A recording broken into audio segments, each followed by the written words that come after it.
Hi, I'm Suzie and welcome to Quinton's Crafthouse. So here we have up to 72 vendors, and each of them puts their talents in each of these booth displays, and they sell them throughout the month. So we got the MIRA9 in February 2021.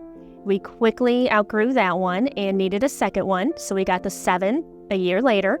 And then shortly after that, it was 2 years later, this June 1st of 2024, we opened our store. I was a stay-at-home mom, and I was looking for something to do outside of the Cricut, and I came across the laser world, took a leap of faith and bought the 9. And since then, it has provided for my family, it has provided for our household, and it has just continued to grow to where now I am helping over 70 local families with their talents and crafts.